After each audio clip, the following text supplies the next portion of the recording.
Bonjour Sarah. Bonjour. Merci beaucoup de venir partager ton expérience sur le podcast. Alors tu es la maman d'Ethan qui est autiste et qui a aujourd'hui 14 ans. Et pour rentrer directement dans le vif du sujet, qu'est-ce que c'est que l'autisme ? Alors selon la définition, l'autisme est un trouble du neurodéveloppement humain, caractérisé par des difficultés dans les interactions sociales, la communication et des comportements et des intérêts à caractère plutôt restreint, répétitif et stéréotypé. D'accord. On nous a toujours dit, et encore aujourd'hui, qu'Ethan est atypique. En fait, il est très présent, il aime être au centre de l'attention. Il aime qu'on le remarque et il aime voir du monde, il aime parler aux gens, il aime surtout provoquer des réactions. Ce qui est plutôt bizarre parce qu'on a plutôt tendance à penser qu'un autiste, ça reste en retrait en fait, c'est ça ? Donc là, c'est en ça que lui, il est pas du tout dans le retrait, il cherche plutôt le contact en fait, c'est ça ? Tout à fait. D'accord. Et donc, à quel moment tu as décelé que quelque chose était peu habituel avec Ethan ? En fait, quand Ethan était bébé, rien ne m'a paru anormal. À mesure qu'il grandissait, j'ai remarqué que son comportement différait de celui des enfants de mes amis et de mon entourage. La première chose notable, vraiment, c'était son retard. Il avait du retard dans la marche, il avait du retard dans l'acquisition de la parole. Et au-delà de ça, j'avais remarqué qu'il imitait pas, il tendait pas les bras, et il faisait pas coucou avec la main, il répondait pas à nos sollicitations. Ouais. Il regardait pas les objets que je pointais du doigt et était complètement indifférent aux animaux, aux pompiers, aux motos qui passaient dans la rue, vers les attractions en fait vers lesquelles j'attirais son attention ne l'intéressaient pas du tout. D'accord. Et sur le plan de la parole aussi, il babillait pas, il essayait pas de répéter, il m'appelait pas maman, et il mangeait bizarrement, il ne mangeait pas de morceaux, d'ailleurs il en a pas mangé jusqu'à l'âge de 4 ans. Ah oui. Et il aimait pas ce que les enfants aiment habituellement, les petits biscuits, les petits chocolats, ça l'intéressait pas du tout. Son attention se portait plus volontiers vers de la moutarde ou du fromage plutôt fort, type époisse. Ça lui plaisait bien. Ah oui, donc c'est particulier quand même. Tout à fait. Et donc, à quoi tu as su que quelque chose était peut-être pas normal ? Et je mets des gros guillemets à normal. C'est ça. Et en fait, je l'ai pas su tout de suite. J'avais bien repéré toutes ces bizarreries. Ouais. Je me suis vite rapprochée du corps médical. Et mon pédiatre, alors qu'il avait 1 an, nous a orientés vers le CHU pour faire réaliser une batterie de tests, électroencéphalogramme, IRM, des tests auditifs. Tout s'est révélé absolument normal. Alors, nous voilà absolument rassurés, mais toujours interrogés en fait. Donc, je me suis orientée vers des spécialistes, des kinés pour l'aider à marcher, des psychomotriciens, kinésiologues chez lesquels j'ai fait faire des bilans. Et sur le plan plus pratique, en fait, à l'âge de 2 ans, j'avais remarqué que son comportement était un peu inhabituel ou inadapté avec les autres enfants, donc je l'ai mis en crèche pour favoriser son développement social. Et là, il a été confronté à un milieu difficile, plutôt hostile pour lui, dans lequel il comprenait absolument pas les codes. Et le personnel de la crèche était complètement décontenancé, voilà. Et des troubles du comportement vraiment sont apparus à ce moment-là. Alors c'est comme si en fait le fait de l'avoir mis à la crèche, ça avait un peu précipité les problèmes, c'est ça ? Ça avait agi comme un déclencheur, mis en avant tous les problèmes sont remontés finalement. Oui, je pense qu'il y avait l'acquisition de la marche, il y avait peut-être, il grandissait à ce moment-là, et notre petit bébé plutôt calme, un peu bizarre et rigolo, à ce moment-là, il a muté. Ah, il y a eu la vraie mutation à ce moment-là en fait. Ouais, il y a un petit côté démoniaque, on peut dire, et hyperactif qui est sorti de lui que nous ne connaissions pas du tout. D'accord. Et qu'est-ce qui s'est passé après ça ? Alors, après ça, une valse de spécialistes a gravité autour de lui. D'accord. Un pédopsychiatre, auprès duquel j'avais pris conseil, a fini par nous orienter vers un CMPP, dans lequel Ethan a suivi une psychothérapie. Il a fait partie d'un groupe de travail. Parallèlement à ça, il était accueilli quand même un petit peu à l'école. Il avait quelques heures de prise en charge en maternelle. Dans le cadre du CMPP, Ethan a été pris en charge par une équipe de spécialistes dirigée par un docteur pro-psychanalyse. Et ce docteur, en fait, elle réfutait l'hypothèse de l'autisme ou de troubles envahissants du développement. Elle voulait lui faire des psychothérapies. Et Ethan était suivi au CHU, qui préconisait un dépistage de l'autisme au CRA, auprès du CRA. C'est quoi le CRA ? Le CRA, c'est le Centre de ressources pour l'autisme. D'accord. Et ce médecin nous a affirmé que notre enfant n'était pas autiste et qu'il ne fallait pas qu'on écoute les personnes qui allaient nous faire croire le contraire, qu'elle pouvait faire quelque chose. Au départ, on était un petit peu rassurés, on avait envie de faire confiance à ce CMPP et on a laissé la prise en charge se dérouler. Mais le temps passait et nos questions ne faisaient que croître en fait. Ben oui, j'imagine. Ça résolvait pas le problème en fait, c'est ça? Non, au contraire, ça ne le résolvait pas et ces troubles du comportement, eux, ils allaient grandissant et on n'avait aucune réponse. Donc en quête de réponse et surtout d'aide et de soutien face à un enfant aussi imprévisible qu'atypique, j'ai continué mes investigations et j'ai rencontré d'autres spécialistes. J'ai pris rendez-vous un peu partout, en me disant qu'il y en avait bien un qui allait peut-être débloquer une situation, m'apporter surtout, je pense que j'étais en quête de réponse. Oui. Et c'est ce qui s'est passé. Je ne vais pas raconter en détail ce cheminement, mais une psychologue comportementaliste a tout de suite vu qu'il pouvait y avoir un trouble autistique. Elle nous a orientés vers un psychiatre qui a confirmé ses dires et un diagnostic officiel, entre guillemets, a pu être établi. Ethan était autiste, donc on est allé au CRA cette fois-ci, au Centre de ressources pour l'autisme. Ethan avait 5 ans quand même. Ah oui, donc ça a duré 5 ans avant de mettre ce diagnostic officiel en fait. C'est ça. Qui allait à l'encontre de ce qu'on t'avait dit finalement précédemment et qui n'a fait que allonger en fait la problématique puisque tant qu'on n'a pas dit exactement ce qui se passe, pour trouver des solutions, c'est vrai que c'est compliqué. C'est exactement ça. Tant qu'on ne sait pas de quoi il souffre, entre guillemets, je mets aussi des guillemets à ce terme, on ne peut pas agir, on ne peut pas employer de comportement ou de prise en charge adapté. Bien sûr. Et du coup, à partir de là, ça a été quoi ton parcours pour accompagner ton fils ? Eh bien, mon parcours, il a été assez tortueux quand même. Comme je l'ai évoqué auparavant, il est allé donc chez une nourrice, puis en crèche à l'âge de 2 ans. Et il a fait un bref passage à l'école qui a duré 3 ans. Je dis bref parce que, en fait, il a été accueilli 2 heures par jour. D'accord. Avec une AVS. Donc j'ai dû suspendre mon activité professionnelle pour le garder à la maison et l'emmener au CMPP, chez ses spécialistes, où il y avait une prise en charge disciplinaire, pluridisciplinaire.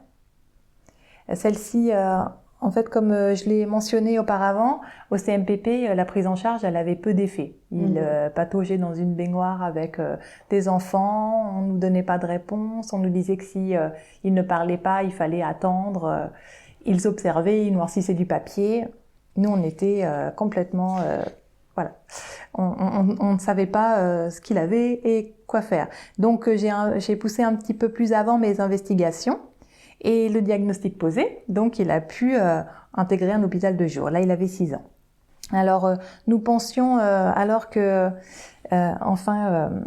qu'avec la prise en charge adaptée, donc l'intégration dans un hôpital de jour et le diagnostic posé, on allait vraiment souffler. Donc moi, j'ai repris mon emploi, j'ai essayé de reprendre une vie un petit peu plus normale, entre guillemets. Oui.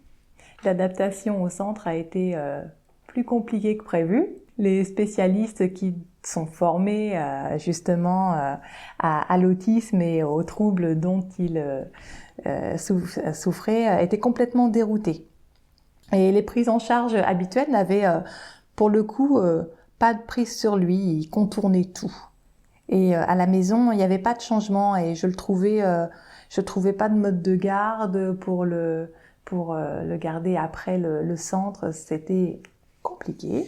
Donc ça veut dire que, si je comprends bien, même une fois le diagnostic posé et une prise en charge faite, eh bien, toi, tu n'as pas vu d'amélioration, tu n'as pas reçu finalement le soutien, enfin, il n'y avait pas de réel progrès dans son comportement, si je comprends bien. Pas de réel progrès, toujours des troubles du comportement.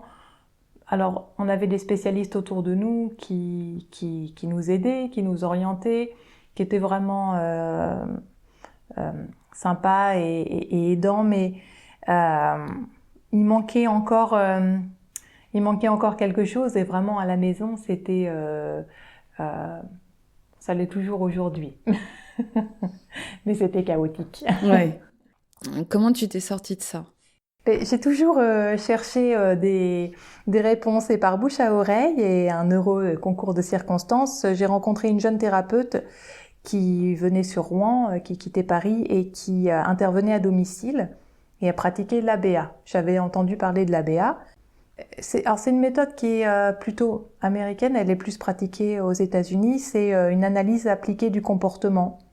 Pour la résumer en une phrase, c'est une méthode qui vise à analyser les comportements et à y apporter des réponses stratégiques. D'accord. Ah oui, donc c'est vraiment stimulus-réponse. C'est vraiment du très concret, c'est très pragmatique en fait, c'est ça, hein? C'est très concret, du très précis. On regarde le comportement de l'enfant, on essaie de le comprendre, les causes, et à donner, savoir quelles conséquences apporter au comportement. D'accord, donc en fait, c'est trouver la réponse la plus adaptée en identifiant la cause de son comportement, c'est ça? On peut dire ça. Alors, on va pas forcément se gratter la tête sur la cause d'un comportement. Non. Contrairement à la psychanalyse qui a eu lieu longtemps avant.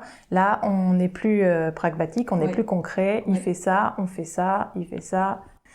Alors, quand cette thérapeute est intervenue à domicile, la vie a complètement changé.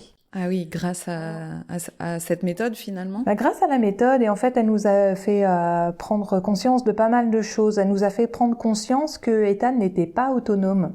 Mm-hmm. Et elle nous a fait prendre conscience qu'il faisait pas grand-chose par lui-même. J'avais l'habitude de l'habiller, de le driver sans cesse, fais ci, fais ça, regarde. Voilà, je lui laissais pas forcément de libre arbitre. Donc elle nous a appris quelque chose qui est vraiment capital, très important, c'est de faire des demandes. Elle nous a appris elle lui a appris à demander ce qu'il voulait et savoir exprimer ce qu'il ne voulait pas. Ah, très bien. Ça semble très simple, mais on était dépassés parce qu'on lui imposait des choses tout le temps finalement. Ah oui. Et aussi, on n'avait pas forcément conscience de ses capacités parce que il attendait de nous qu'on fasse tout pour lui. Mmh. Par exemple, il peut très bien sortir alors qu'il fait moins 20 dehors, en caleçon, sans chaussures, courir dans le jardin. Il va pas avoir l'idée de mettre un manteau. Donc nous, on courait derrière, on lui mettait le manteau, les chaussures, etc. Alors le but là, c'était que par lui-même, il intègre le fait que lorsqu'il sort, il doit mettre des chaussures et un manteau. D'accord. Ça semble rien comme ça, mais ça a pris un temps fou parce que lui, il refusait ça, et il faisait des grosses crises de nerfs par terre, il se roulait, il hurlait. Donc il a fallu patienter pendant des heures parfois pour que, miracle, il trouve sa paire de chaussures qui était pas loin, qu'il la mette. Et là, c'était super, on avait passé un cap. Donc c'est plein de petites choses comme ça, lui apprendre à mettre la table. Et ça l'a autonomisé. Il a pris, il a su se laver tout seul. Il nous a fait du thé le matin, etc. Donc, franchement, ça lui a fait beaucoup de bien. Donc en fait, cette personne-là, autant elle a travaillé avec Ethan, autant en fait, elle vous a donné aussi des pistes. Beaucoup de pistes. Moi, j'étais coachée, toutes les séances étaient filmées. Ah oui. Ça me permettait de voir, d'analyser aussi mon comportement avec lui, me rendre compte que je le regardais pas dans les yeux, que je lui souriais peut-être pas beaucoup, mais c'est important. En fait, sur un plan humain, en tant que maman et sur un plan humain, cet apprentissage m'a beaucoup appris. Ouais, j'imagine que ça a dû être très riche en fait pour lui comme pour ses parents finalement. Tout à fait, tout à fait. Donc l'hôpital de jour, en fait, pendant lequel, là où il était intégré pendant cette prise en charge à la maison, ça progressait pas. Ces apprentissages là-bas ne progressaient pas et ils n'étaient pas tout à fait sur la même ligne que ce que j'enseignais à la maison avec la méthode ABA. Un tout petit exemple qui me vient en tête, je lui apprenais à ne plus me tenir la main, il avait 9 ans. Ah oui. Donc la thérapeute me disait à 9 ans, on lui tient pas la main dans la rue. Ouais. Il doit apprendre à se débrouiller sans que vous lui teniez la main. Elle m'avait montré des méthodes. Quand je le sentais pas forcément très réceptif, je devais le tenir par les épaules, etc. Et à chaque fois que j'allais le chercher à l'hôpital de jour, je voyais 2 éducateurs qui lui tenaient la main d'un côté et de l'autre, alors qu'il était tout calme et qu'il était content de me voir et qu'il allait pas faire de bêtises vu qu'il venait à ma rencontre. Donc en fait, si je comprends bien, tout ce que tu mettais en place à la maison se trouvait des fois détricoté à l'institution en fait. En quelque sorte, après c'est pas les mêmes contextes. Donc oui. J'entends bien que et il est capable de vraiment d'être très comment dire spontané et je trouve pas le terme mais il va faire des bêtises tout d'un coup alors qu'on ne s'y attend pas. Donc dans le cadre d'une institution avec d'autres enfants, etc., je pense qu'il tenait tout le temps. D'accord. Il tenait physiquement tout le temps, où ils avaient tout le temps l'œil sur lui. Et c'est l'inverse qu'on essayait de faire à la maison. On voulait justement l'autonomiser et c'est ça qui fonctionnait à la maison. D'accord. Après, peut-être qu'à la maison, il était dans un milieu sécurisant pour lui, alors qu'à l'institution, c'était peut-être pas le cas en fait.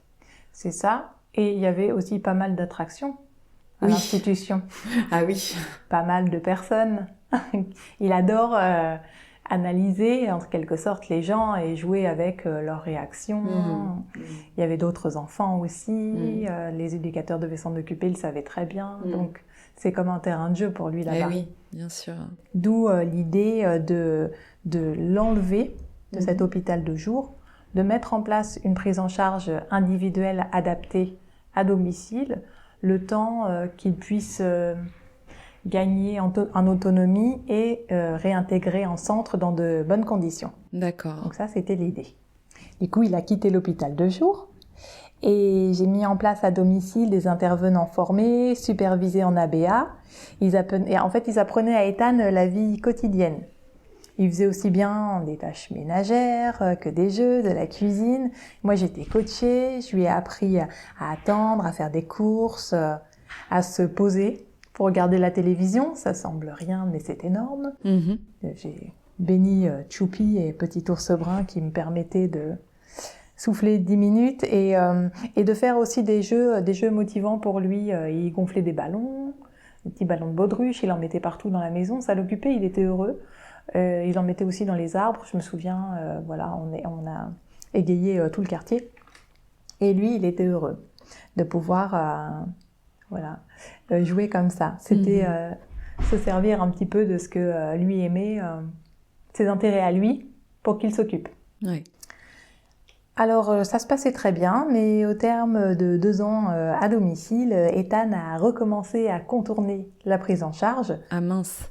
Notamment avec une intervenante. J'allais dire la pauvre. Bon, ou pauvre de nous, je ne sais pas, mais elle était très confiante et elle venait d'arriver. J'avais l'intention d'emmener ma fille, d'accompagner ma fille à la piscine avec son école, donc de partir 2 heures. Pas de problème, allez-y, je gère, ne vous en faites pas. Bon, quand je suis arrivée à la maison, j'ai vu un sac poubelle éventré devant la maison. Déjà, ça m'a mis la puce à l'oreille. Et puis, je l'ai vu sortir à moitié nu alors qu'on était au mois de février, dehors, en courant. J'ai dit, bon, c'est pas qu'est-ce qui s'est passé? J'ouvre la porte. Là, c'était le chaos. Les plantes étaient renversées. La terre est allée sur les murs. Dans la cuisine, une tornade était passée. Le bocal à poisson, la lessive, la peinture, tout avait volé. Dans sa chambre, comme elle l'avait enfermé dans sa chambre, n'arrivant plus à le tenir, il avait étalé son vomi, ses selles, etc. C'était un carnage. Ah oui, j'imagine ce qu'on peut ressentir quand on arrive et qu'on voit ça, ça doit pas être évident, hein? J'ai dit, oh my God. Ok. Et lui, il était tout penaud du fait de me voir, il s'est installé. Je crois que même qu'il m'a aidé à tout ranger derrière parce que l'intervenante, elle est partie. Le souci, c'est que suite à ça, je pense qu'il a pris... C'est toujours particulier avec lui, j'allais dire, il a pris du plaisir. On ne sait pas comment nommer cette sensation. Toujours est-il que toute intervenante qui venait, auparavant, j'ai pu le laisser des journées entières. Là, au bout d'une heure, il partait complètement en vrille. Et voilà, il recommençait son cirque. Et comme tout était filmé, je le voyais, j'entendais sa voix qui changeait. Il n'était plus le même. Et est-ce que du coup, c'est pas le fait qu'il ait perçu la faille chez cette intervenante qui a provoqué ça? C'est exactement ça. Il a dû aussi sentir à un moment qu'elle perdait pied, qu'elle ne pouvait pas le tenir. Donc, à compter de ce jour, il avait déjà ça en lui, mais je pense qu'il continue à chercher les failles chez les gens pour les pousser dans leur retranchement. D'accord. C'est un thérapeute finalement. Non, heureusement que les thérapeutes font pas ça, mais je veux dire, ça a une visée thérapeutique finalement, puisque voilà, d'aller pointer en fait, enfin la vie se charge bien d'aller pointer en nous tout ce qui n'a pas été traité, tout ce qui n'a pas été vu, tout ce qui n'a pas été accepté, enfin voilà, toutes ces fameuses failles. Mais on dirait qu'Ethan en fait, sa particularité, c'est justement de pointer exactement ça, donc ça oblige en face à aller forcément s'y confronter, en fait. On s'y confronte. Et puis quand il a trouvé, il nous laisse pas réfléchir, c'est-à-dire qu'il appuie. Il appuie dessus sur la faille, jusqu'à nous pousser au-delà de nos limites. Ouais. C'est ça qui doit être difficile à vivre, en fait. Ça, ouais, c'est la chose, je pense, moi en tant que maman, quand je l'ai longtemps, c'est la chose la plus difficile à vivre parce que on sort justement de nos gonds. Ouais. Il nous pousse tellement loin qu'on se fait peur par moment. D'ailleurs, il me l'a dit il y a peu de temps, tu me fais peur, maman. J'ai pris mon élan, je lui ai sauté dessus sur le lit, il me laissait pas dormir. En fait, le soir, dès que je commençais à sombrer dans le sommeil, il m'appelait, etc. Et je ne savais plus quoi faire. J'en pouvais tellement plus, je lui ai sauté dessus. Et là, il m'a dit, ah, tu me fais peur, maman. Et je l'ai regardé, je lui ai dit, mais moi aussi, je me fais peur, mais pourquoi tu fais ça? Et là, il me dit, mais maman, quand t'es fatiguée, ça me fait rire. Ah oui, d'accord. Ok. Il essayait de comprendre un peu les émotions, donc il voyait bien que j'étais triste parce que du coup, ça m'a fait pleurer le fait de toutes ces émotions, la colère, l'énervement extrême, et puis ce moment où il me regarde, tu m'as fait peur, maman. Ouais. Et il dit câlin, maman, mais il sait pas trop faire. Alors il s'est posé sur moi quelques secondes, et puis il est reparti, et là son sourire démoniaque est revenu. Et c'est ça qui est compliqué à gérer en tant que maman, parce qu'on a envie de le prendre dans les bras, c'est pas grave. Ok, maintenant je vais me coucher, on n'en parle plus. Mais non, le sourire était toujours là, donc je savais que j'avais enclenché ce soir-là quelque chose qui n'était pas bon. Donc là, il faut que j'aille retourner en moi pour retrouver du calme, de la patience. Et c'est comme ça que je suis arrivée à bout de cette mauvaise spirale. Il m'empêchait de dormir et ça, c'était devenu récurrent. Du coup, j'ai pris le contre-pied, je ne vais plus me coucher en même temps que lui. Parce qu'il avait un petit peu exigé à un moment que ce soit le cas et ça l'apaisait. Donc je ne vais plus me coucher en même temps que lui, j'attends qu'il s'endorme. Et si vraiment il n'arrive pas à s'endormir, alors dans ce cas, je redescends avec lui en bas, on prend un verre d'eau, on fait 2-3 trucs, je lui parle pour détourner l'attention, pour pas que j'essaie de m'endormir, ça sert à rien. D'accord, ok. Un petit exemple. Et au terme de ces 2 ans à domicile, avec ce qui s'est passé avec cette intervenante, qu'est-ce qui s'est passé après ? il semblait très important à ce moment-là qu'il réintègre un centre. Ah oui. Parce que moi, je l'avais 24 heures sur 24. Et donc, il fallait qu'il soit repris en charge. Et ça a été une tâche bien difficile parce que les centres sont beaucoup trop peu nombreux. Et j'avais, moi, une place. Donc, j'étais un petit peu connue pour la maman qui avait sorti un enfant d'un hôpital de jour. J'ai quand même fini par obtenir une place dans un IME, c'est un institut médico-éducatif, et section autiste, dans un château, au milieu de rien. Ça me semblait parfait. Sauf qu'ils l'ont gardé 3 heures par jour. Comme il était trop difficile, ils m'ont expliqué qu'il serait bon qu'ils le gardent un petit peu moins longtemps, le temps que Ethan se fasse au centre et au personnel. Ethan a très bien compris qu'on baissait le temps parce qu'il était trop ingérable. Donc là, il a renforcé ses troubles. Il a mis 2 personnes en accident de travail. J'avais pas mal de réunions, moi, avec tout le personnel encadrant. Je pense qu'on en avait tous les mois. C'était un petit peu houleux. Et la dernière, le chef de service m'a dit que la problématique de mon fils n'était pas adaptée à leur établissement. Oui, enfin, moi, j'aurais eu tendance à dire le contraire, que leur établissement n'était pas adapté. Hein c'est ça, moi, cette phrase, elle m'a choquée. Et puis, j'ai trouvé ça très dur, en fait, de dire ça à une maman, parce que c'était un IME section autiste dans un environnement, donc c'était une toute petite section avec un taux d'encadrement qui était quand même correct, dans un château, avec rien autour de la nature, il y avait des chevaux. Quand j'ai vu ça, je me suis dit, c'est super, ils vont pouvoir le faire marcher, courir. Non, ils n'avaient pas le droit. Ah oui. D'emprunter les allées. Oh là là. J'ai dit, pardon. Oh ben non, on n'a pas le droit, vous comprenez. Et puis, bon, il y avait toujours Après, on a aussi on est confronté à ça aujourd'hui parce que ce sont des institutions avec des règles. Et c'est ce qui marchait bien à la maison, c'est que la thérapeute, elle avait beaucoup de bon sens et puis elle partait dans des choses, elle n'avait pas de limite, elle n'avait pas de règles, quoi. Et dans un institut, il faut se conformer au règlement du lieu. Oui. Donc, j'ai repris mon petit garçon sous le bras au bout de 6 mois de prise en charge complètement désastreuse. Et il est revenu à la maison. Donc j'ai bataillé à nouveau pour retrouver une structure adaptée. Je vais pas trop m'étendre sur mes démarches. Là, j'étais assez en colère à ce moment-là. Je voulais vraiment presque porter plainte contre l'État, etc. parce que ça commençait à être difficile. Mais le psychiatre du CRA m'a beaucoup aidé. Il y a une personne qui est venue à la maison, à domicile, qui a observé comment ça se passait, avec laquelle j'ai beaucoup échangé, j'ai beaucoup parlé. Et ces personnes ont compris ma démarche, ont compris comment je me comportais avec lui. Donc ils m'ont aidé à réintégrer Ethan dans une structure, dans un internat.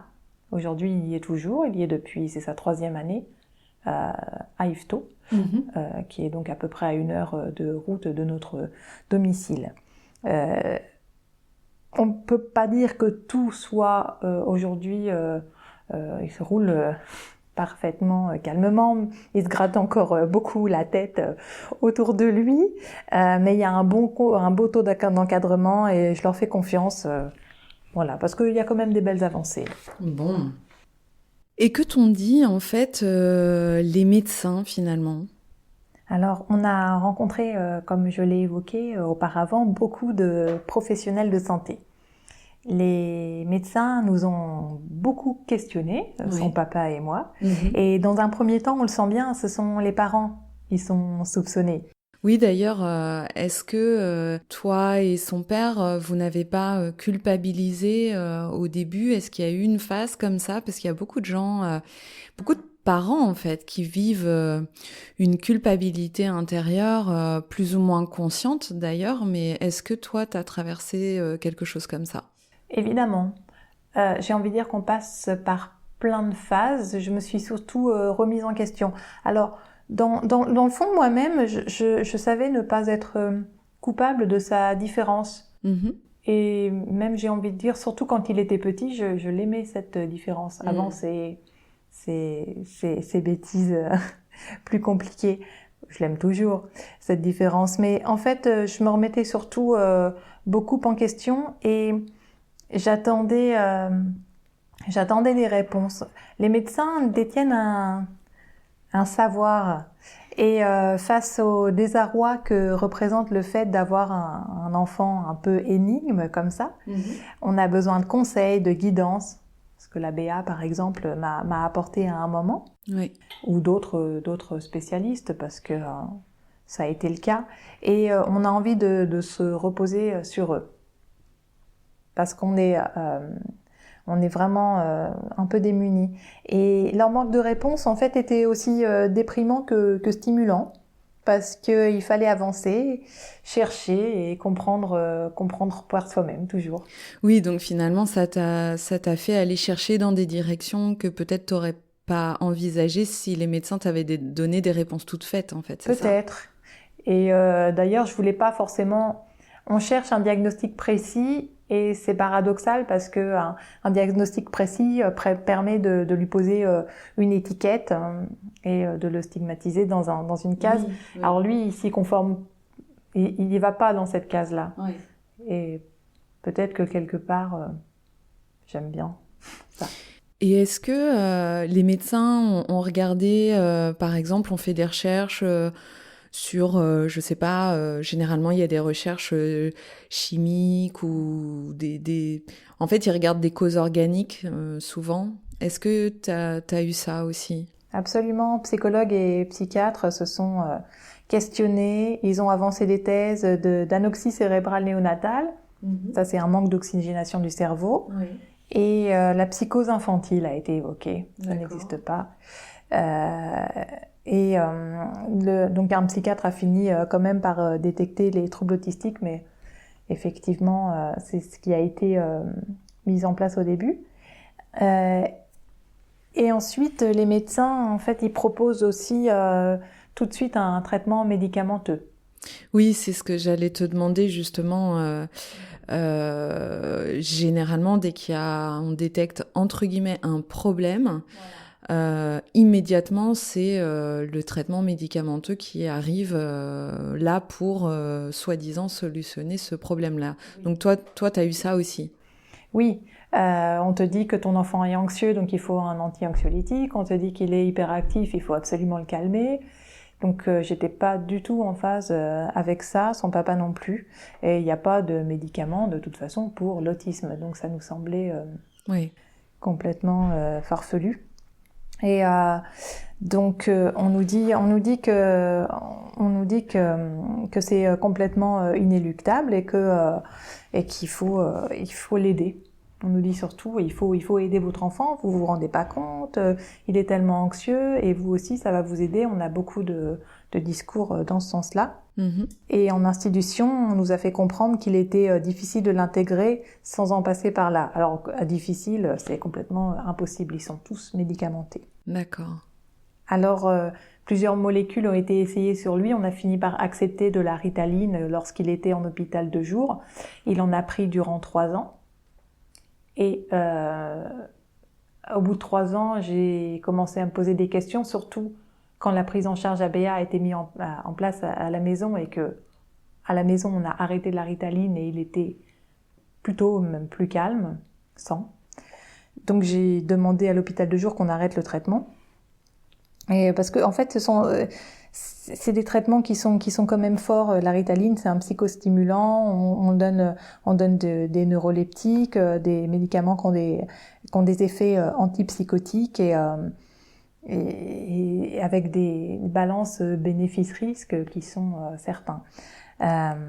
Moi, en plus, je suis très orientée vers des médecines douces et naturelles. Je prends moi-même pas ou très très peu de médicaments.